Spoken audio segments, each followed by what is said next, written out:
आदाब। मुंसिफ टीवी में आपका इस्तकबाल है। उत्तर प्रदेश और उत्तराखंड की खबरों के साथ मैं हूं मोनी सनवर। देखेंगे तमाम बड़ी खबरें, लेकिन नाजरीन, खबर से पहले हम आपकी तवज्जो वक्फ अमेंडमेंट एक्ट की तरफ दिलाना चाहते हैं।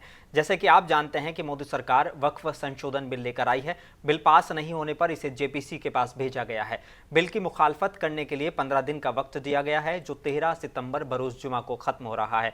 वक्फ अमेंडमेंट एक्ट के खिलाफ ईमेल और व्हाट्सएप के जरिए से जेपीसी को ऑनलाइन दरख्वास्त भेजने के लिए एक बड़ी मुहिम चलाई जा रही है और हम आपसे गुजारिश करते हैं कि आप अपने टीवी स्क्रीन पर दिखाई देने वाले क्यूआर कोड को स्कैन करें और इसे जेपीसी को मेल करें, जो आपके बिल के खिलाफ आपकी एक दरख्वास्त होगी। तो बिना किसी देर के आपको न सिर्फ खुद क्यूआर कोड को स्कैन करना है और मेल करना है, बल्कि अपने अजीज़ों और रिश्तेदारों को भी इस बिल के खिलाफ दरख्वास्त देने के लिए कहना है। और आप जानते हैं कि इस बिल का मकसद कितना खतरनाक है, तो थोड़ी देर ना करें, आइए आगाज करेंगे हेडलाइंस के साथ।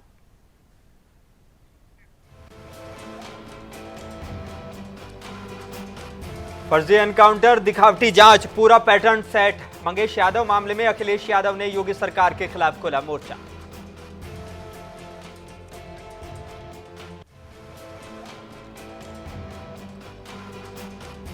टीचर बने सीएम योगी आदित्यनाथ, अटल आवासीय स्कूल के बच्चों को बांटा ज्ञान। इशारों में अखिलेश यादव पर साधा निशाना।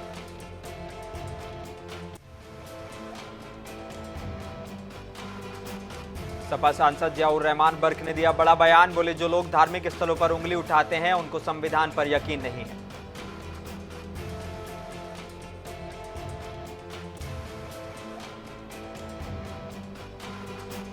और मुजफ्फरनगर में आम आदमी पार्टी को लगा बड़ा झटका, प्रदेश उपाध्यक्ष रखे अखिल राणा ने अनदेखी का आरोप लगाते हुए छोड़ा पार्टी का साथ।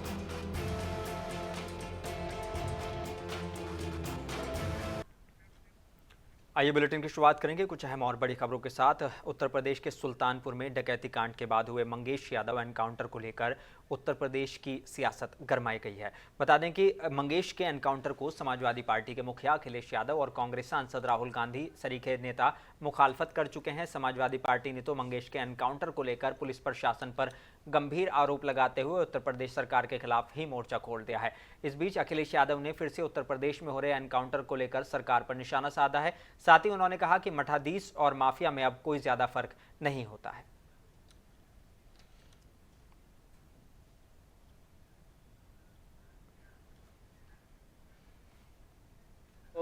न्याय दिलाने के लिए सदन से लेकर के और संघर्ष के बीच में भी जाना पड़ेगा, तो समाजवादी लोग पीछे नहीं रह सकते। और भाजपा ने तो इतने इनकाउंटर किए, उत्तर प्रदेश को फर्जी इनकाउंटर की राजधानी बना दी इन्होंने। फर्जी इनकाउंटर की राजधानी बनकर के मठाधीश और माफिया में कोई ज्यादा फर्क नहीं होता।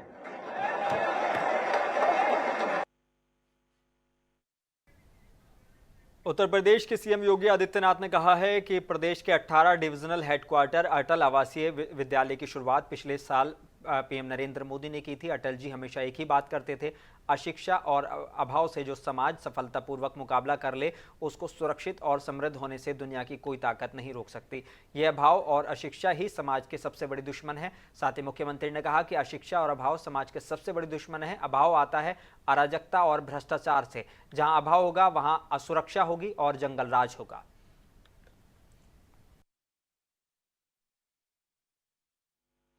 याद रखना, ये अभाव और अशिक्षा ये दोनों समाज के सबसे बड़े दुश्मन हैं। अभाव आता है गरीबी से, अकर्मण्यता से, अराजकता से, भ्रष्टाचार से, आपसी बंटवारा से। और जहां भी भ्रष्टाचार होगा, अराजकता होगी, अभाव होगा, वहां पर जंगल राज भी होगा, अव्यवस्था होगी, असुरक्षित माहौल होगा। किसी का हिमाचल प्रदेश की सिंधौली मस्जिद मामले में समाजवादी पार्टी के सांसद जियाउर रहमान बर्क ने बड़ा बयान दिया है। उन्होंने कहा है कि अभी तक हम इतने कमज़ोर नहीं हैं कि हम अपनी धार्मिक स्थलों की रक्षा कानून के दायरे में रहकर ना कर सकें। उन्होंने कहा कि उनकी रक्षा करने के लिए हम खुद भी सक्षम हैं। ट्रेनों को डिरेल करने की साजिश पर बोले कि आज देश में जिस तरह से माहौल चल रहा है उसे सुधारना बहुत ज़रूरी है। ये सिर्फ राजनीति को चमकाने के लिए चल रहा है। बीजेपी और आरएसएस को इसी राजनीति से ऊपर उठकर काम करना चाहिए, नहीं तो आने वाले समय में बीजेपी इतिहास बनकर रह जाएगी। गुजरात और लखनऊ के गणेश उत्सव मंडपों में पथराव की घटना पर बोले कि हम नहीं चाहते कि किसी के भी धार्मिक कार्यक्रम में कोई खलल पड़े, लेकिन अगर कोई हमारे युवाओं को बेबुनियाद फंसाकर जेल भेजता है तो मैं उसके खिलाफ हूं, क्योंकि बाद में सुप्रीम कोर्ट कहता है कि इनका कोई दोष नहीं था। इन मामलों की जांच होनी चाहिए। भारतीय जनता पार्टी ने खाली सिर्फ वक्फ बोर्ड को लेकर ही नहीं, जब से सरकार बनी है उसकी राजनीति सिर्फ इसी चीज़ पे कायम है। और हमारे समुदाय खासतौर से मुसलमानों को दबाने के लिए जो भारतीय जनता पार्टी ने जो काम किए हैं और हमेशा ज़्यादती जो करती आई है, चाहे वो वक्फ बोर्ड का मसला हो, चाहे मॉब लिंचिंग हो, चाहे बुलडोज़र हो, इस मसले को मैंने संसद के अंदर भी बहुत मजबूती से अपनी जब मैं ये बोलने का मौका मिला था मैंने बात रखी भी थी कि इस पर मौला रोकथाम होनी चाहिए और कार्रवाई होनी चाहिए ऐसी सरकारों और अधिकारियों के खिलाफ जो इस चीज़ को प्रथा को आगे बढ़ा रहे हैं। मुजफ्फरनगर में मीडिया से बात करते हुए आम आदमी पार्टी के प्रदेश उपाध्यक्ष रहे अखिल राणा ने पार्टी पर प्रदेश की अनदेखी का आरोप लगाते हुए पार्टी का साथ छोड़ दिया है। उन्होंने मीडिया से बात करते हुए कहा कि प्रदेश प्रभारी संजय सिंह जी जेल जाने के बाद पार्टी ने पूरे उत्तर प्रदेश में काफ़ी संघर्ष किया, लेकिन जो पार्टी से आदेश मिला, किसान की, मजदूर की, हर गरीब आदमी की लड़ाई हमने पूरी मजबूती से लड़ी। संजय सिंह के जेल जाने के बाद पार्टी के कार्यकर्ताओं का मनोबल तो ज़रूर गिरा था, लेकिन जेल से छूटने के बाद भी संजय सिंह ने पार्टी के कार्यकर्ताओं की कोई सूद नहीं ली। साथ ही सरदार जसकरण सिंह ने भी मीडिया से अपनी बातों को रखा है। पार्टी उत्तर प्रदेश में जो उत्तर प्रदेश के प्रभारी हैं आदरणीय संजय सिंह जी, उनके जेल जाने के बाद पार्टी ने पूरा संघर्ष किया पूरे उत्तर प्रदेश में। जो पार्टी की तरफ से आदेश मिला उसे लेकर किसान की, गरीब की, मजदूर की हर लड़ाई आम आदमी पार्टी ने पूरी मजबूती से लड़ी। लेकिन जेल जाने के बाद पार्टी का मनोबल तो गिरा है कार्यकर्ताओं का, लेकिन जेल से छूटने के बाद संजय सिंह जी ने उत्तर प्रदेश में पार्टी के कार्यकर्ताओं की कोई सुध नहीं ली, उनसे कोई उनकी दिक्कत परेशानी मालूम नहीं की। और हमने ये समझा है कि आम आदमी पार्टी उत्तर प्रदेश में पार्टी चलाना नहीं चाहती। ऐसा हमें महसूस हुआ कि वो दिल्ली तक और पंजाब तक सीमित रहना चाहती है आम आदमी पार्टी। तो यहाँ कार्यकर्ताओं को थकाने से, उन्हें लड़ाने से, उन्हें सड़कों पर उतारने से, संघर्ष करने से कोई फायदा नहीं है। उत्तर प्रदेश के मुजफ्फरनगर जिले के नई मंडी कोतवाली इलाके में दिल्ली देहरादून हाईवे पर दर्दनाक हादसा हुआ, जिसमें 4 दोस्तों की मौत हो गई। ये सभी अलीगढ़ से घूमने के लिए निकले थे। हादसे की सूचना पर पुलिस मौके पर पहुंची और जांच पड़ताल कर शवों को पोस्टमार्टम के लिए भिजवा दिया है। 3 युवक इसमें घायल हुए हैं। घायलों को जिला अस्पताल में भर्ती कराया गया है। सभी युवक गाड़ी में सवार होकर हरिद्वार घूमने जा रहे थे। सीओ मंडी रूपाली राव ने बताया कि ट्रक को छोड़कर चालक फरार हो गया है।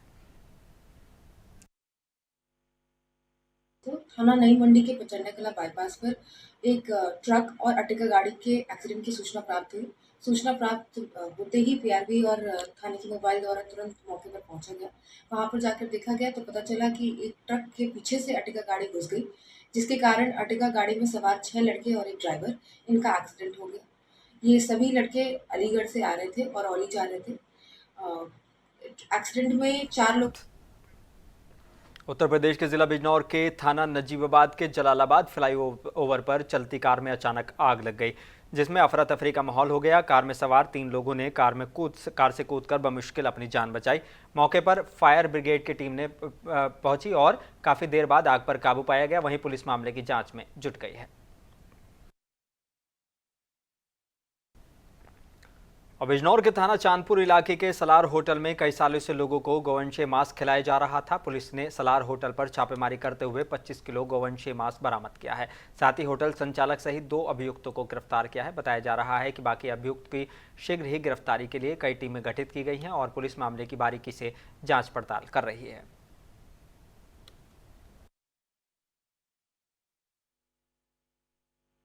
थाना क्षेत्र के कराल रेलवे फाटक के पास गुड्डू सालार होटल में गोवंशीय पशु का मांस है।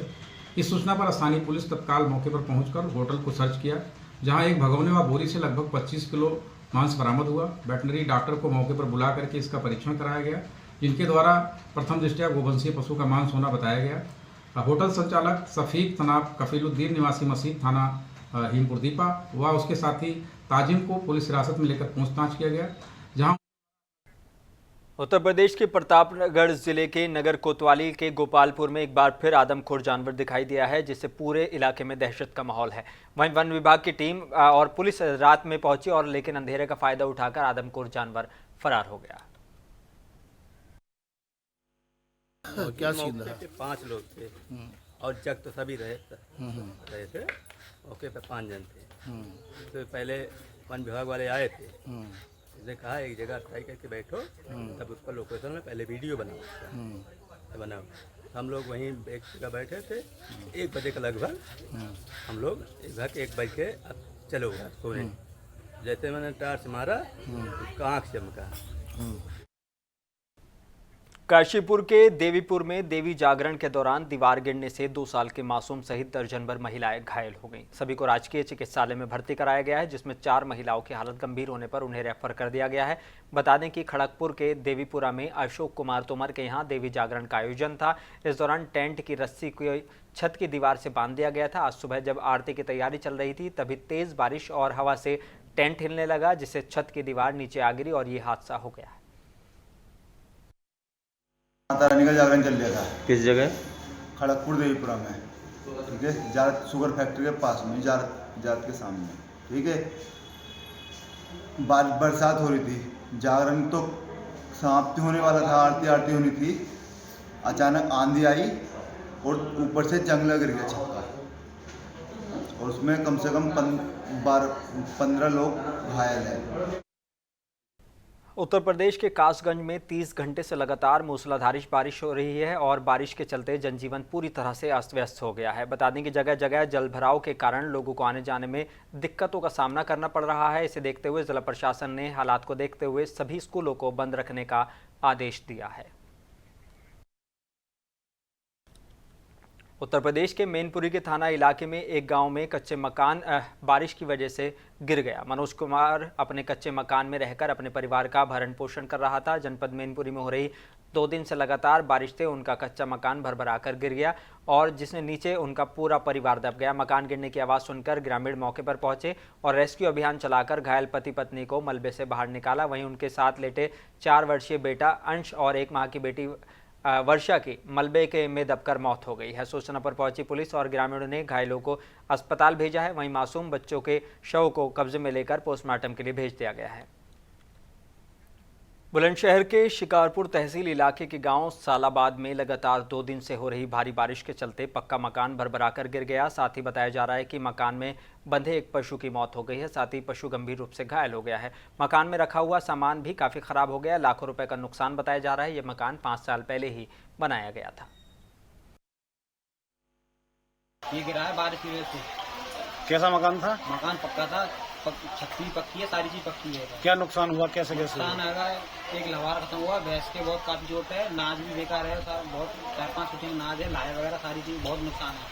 अनाज भी रखा था उसमें? हाँ, अनाज रखा है 5 कुछ में। अच्छा, किसी व्यक्ति को चोट तो नहीं आई? चोट किसी के नहीं आई, लेकिन पशु पे चोट आ गई है। और उत्तर प्रदेश के झांसी के तहसील टहरौली इलाके के बंगरा बंगरी ग्राम में अपने बाड़े में पशुपालन कर जीवन यापन कर रहे परिवार के साथ गांव के 15 लोगों के मूसलाधार बारिश के पानी में फंसने की सूचना मिलते ही एसडीएम टहरौली अजय कुमार और तहसीलदार मदन मोहन गुप्ता के साथ मौके पर पहुंचे और एसडीआरएफ टीम की मदद से राहत और बचाव कार्य किया गया है, जिसमें 3 लोगों को राहत और बचाव दल की टीम ने रस्सी के सहारे सुरक्षित निकाला। एसडीआरएफ की टीम ने फंसी हुई 3 महिलाओं सहित 12 लोगों की जान बचाई है।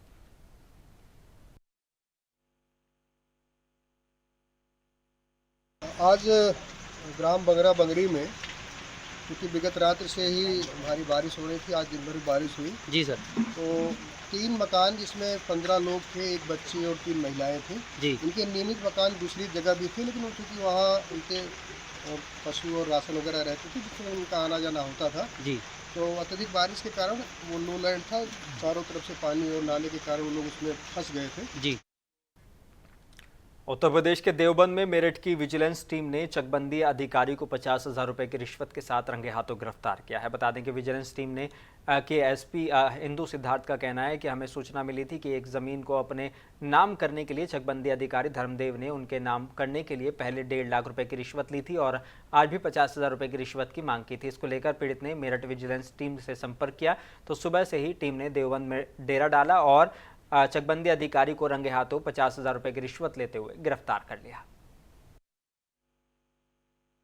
पहली बात तो ये विजिलेंस है, सतर्कता अधिष्ठान, जिसकी पश्चिमी उत्तर प्रदेश की यूनिट मेरठ सेक्टर के नाम से जानी जाती है और ये हमारी टीम मेरठ सेक्टर से आई है।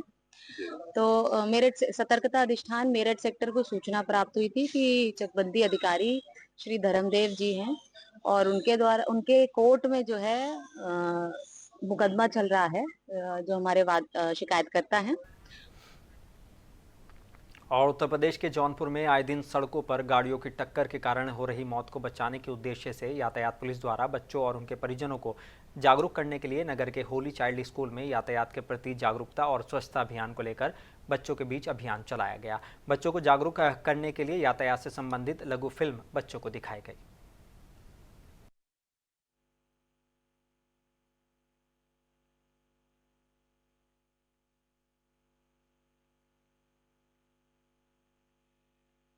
जिसके द्वारा पुलिस विभाग और यातायात विभाग की एक सार्थक प्रयास ये है कि जन जागरूकता फैलाई जाए।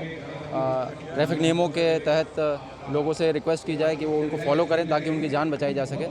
इसी क्रम में एक छोटी सी हेलमेट को लेकर जागरूकता की शॉर्ट फिल्म बनाई गई है, जिसका विमोचन आज आदरणीय एसएसपी सर और डीएम सर ने किया है। ये कार्यक्रम आज यहाँ आयोजित किया जा रहा है और स्कूल का इसमें बहुत अच्छा पार्ट। और झांसी के चिरगांव थाना इलाके के संतरी डेरा में आज सुबह से हो रही मूसलाधार बारिश का पानी गड्ढे में भरने से रोकने का प्रयास करने में एक कर परिवार के 4 लोग उसमें जा गिरे। गहरे गड्ढे में सांस न मिलने से वो लोग बेहोश हो गए। इसकी सूचना पर चीख पुकार सुनकर ग्रामीण और पुलिस मौके पर पहुंची। पुलिस ने ग्रामीणों के सहयोग से रेस्क्यू करते हुए 3 लोगों को गड्ढे से जिंदा बाहर निकाल लिया, वहीं एक की मौत हो गई। पुलिस ने गड्ढे से निकले तीनों अचेत अवस्था में अस्पताल में उनको उपचार के लिए भर्ती कराया है।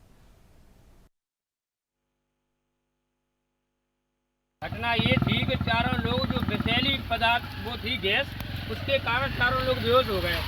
बेहोश होने के कारण हम लोगों ने मिलकर सब बाहर निकाला। किधर पे बेहोश हुए थे? गड्ढे में पीडब्ल्यूडी ऑफिस के पास संती डेरा वाला मार्ग रोड, डामा रोड, उसके बगल में कोठी थी, उसमें गड्ढा था। गड्ढे में घुस के चारों लोग बेहोश हो गए। जानकारी लगने पे हम लोग पहुंचे। मोहल्ला वाले पहले सबसे पहले हम लोग भैया देखा तो हम लोगों ने बाहर निकाले। 4 व्यक्ति कुएं में फंस गए हैं। तो वहाँ पर मौके पे पीआरबी और इंस्पेक्टर चिरगांव और पोस्ट पहुंची तो जानकारी मिली कि संतरी डेरा में मनोज कुशवाहा की जो बोरिंग है वो लगभग 40 फीट थी, तो मोटर में कुछ खराबी थी। तो मनोज पहले नीचे उतरा था, तो उसको बचाने के लिए उसका बेटा अंकुश कुशवाहा उतरा। फिर उसकी भी तबीयत वहाँ खराब होने लगी, तो उसके बाद उनके पिता परशुराम कुशवाहा उतरे और फिर उनकी भी तबीयत लगा कि खराब हो रही है, तो वही। उत्तर प्रदेश के लखीमपुर शहर स्थित पोस्टमार्टम हाउस में संवेदनहीनता के किस्से आए दिन सामने आते हैं, चाहे वो मोर्चरी में शवों के सड़ने और उनमें कीड़े पड़ने का मामला हो या समय पर शवों का पोस्टमार्टम नहीं हो पाने का मामला हो। आज एक नया मामला सामने आया है। इलाके में बिजली सप्लाई ठप होने से और शवों का पोस्टमार्टम समय पर नहीं हो सका। कई मृतकों के परिवार वाले घंटों पोस्टमार्टम हाउस के बाहर खड़े रहे। पूछे जाने पर कर्मियों ने परिजनों से कहा कि लाइट नहीं आ रही है और जनरेटर में तेल नहीं है। आरोपी के पोस्टमार्टम कराने के लिए मृतकों के परिजनों से पैसे मांगे गए हैं। इसी दौरान धोरेरा सांसद आनंद भदौरिया भी पोस्टमार्टम हाउस पहुंच गए। मामला जब उनके संज्ञान में आया तो वो भी भड़के और उन्होंने कहा कि डीएम से इस मामले की बात करेंगे और जो भी दोषी पाया जाए उसके खिलाफ कार्रवाई की जाएगी। पोस्टमार्टम नहीं हुआ अभी तक? अभी तक नहीं हुआ। क्या कारण था? कारण का बत्ती नहीं थी, तो यहाँ से सूचना मिली कि डीजल के पैसे दीजिए, डीजल मंगवाएं, फिर जनरेटर चलाएं, तब काम शुरू करें। मतलब डीजल के पैसे आपसे मांगे गए? डीजल चालू हो गया? हाँ, जनरेटर ये वो तो डीजल दे के गए, हम अब डीजल नहीं, तो हमारी गाड़ी का हो।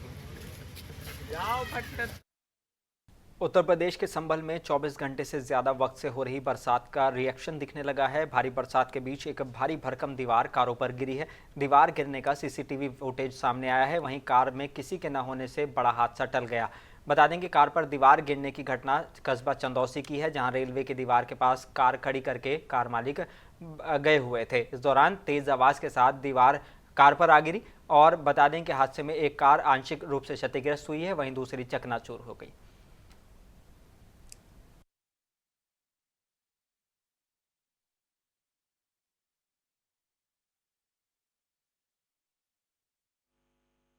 गाड़ी का ये हुआ था कि हम अभी यहाँ पे आए थे, वहाँ पे मिलने के लिए गाड़ी वहाँ खड़ी थी हमने साइड में, और देखी रेलवे का कितना बुरा हाल है, कितनी जर्जर हालत में खड़ी है दीवार। अब इसके अंदर अगर हम होते तो कुछ भी हादसा हो सकता था हमारे साथ। तो आपके निकलने के कितनी देर बाद दीवार गिरी है? मात्र 10-15 सेकंड बाद बस निकल के गाड़ी खड़ी करके हम इधर ही बस गेट पे।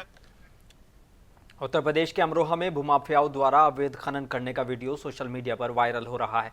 वायरल वीडियो नौगांवा सादात थाना इलाके के खेतापुर गांव और दाऊद सराय का बताया जा रहा है।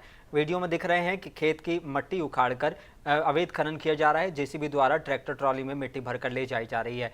यहाँ के लोगों का कहना है कि पिछले काफ़ी समय से कुछ लोग बेखौफ होकर अवैध खनन कर रहे हैं, लेकिन जिला प्रशासन और पुलिस द्वारा उनके खिलाफ कोई कार्रवाई नहीं की जा रही है। क्षेत्र के लोगों ने अवैध खनन से तंग आकर मोबाइल में वीडियो बनाकर सोशल साइट पर वायरल कर दिया। इसके बावजूद भी अभी तक खनन माफियाओं का खेल जारी है। उत्तर प्रदेश के मुरादाबाद में पुलिस ने कत्ल की आरोपी प्रेमिका सहित 3 आरोपियों को गिरफ्तार किया है। प्रेमिका महनाज ने अपने भाई सद्दाम और रिजवान के साथ मिलकर प्रेमी सोनू का सर धड़ से अलग कर दिया था। प्रेमी की गर्दन काटकर कत्ल करने में इस्तेमाल किए जाने वाले हथियार भी बरामद कर लिए गए हैं। मृतक सोनू 9 सितंबर की शाम 7 बजे घर से बाइक समेत लापता हुआ था। 11 सितंबर को जिला रामपुर के सैफनी में गन्ने के खेत में प्रेमी युवक की सरकटी लाश मिली थी। प्रेमिका महनाज, भाई सद्दाम, रिजवान को पुलिस ने गिरफ्तार करके जेल भेज दिया है। मृतक सोनू थाना बिलारी के गांव रुस्तम नगर सहसपुर का निवासी था।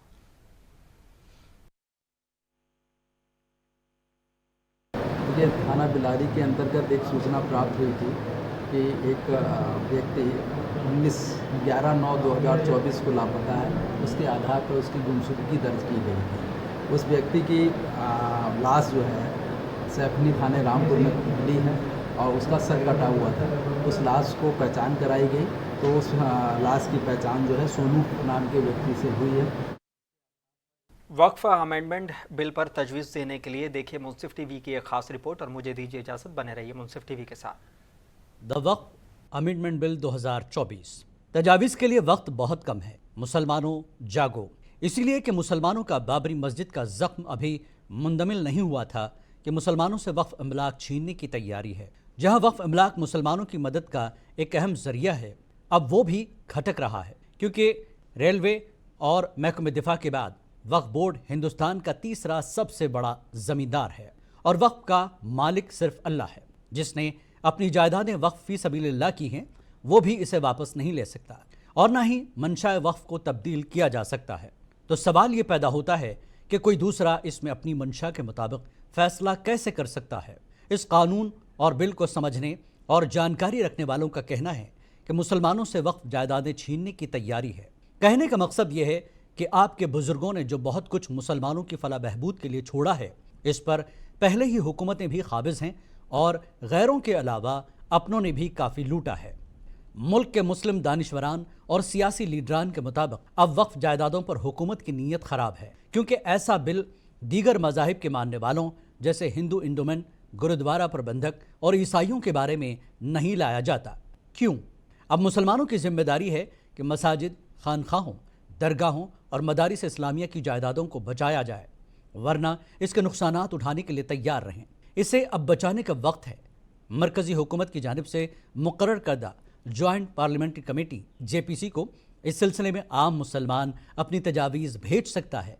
इसके लिए सिर्फ आपको मेल करना है, इंग्लिश या हिंदी में अपनी तजवीज़ रवाना करनी है और बताएं कि हम इस वक्फ बिल में किसी भी तरह की तरमीम के ख़िलाफ़ हैं जो मुसलमानों और वक्फ को नुकसान पहुंचाती है।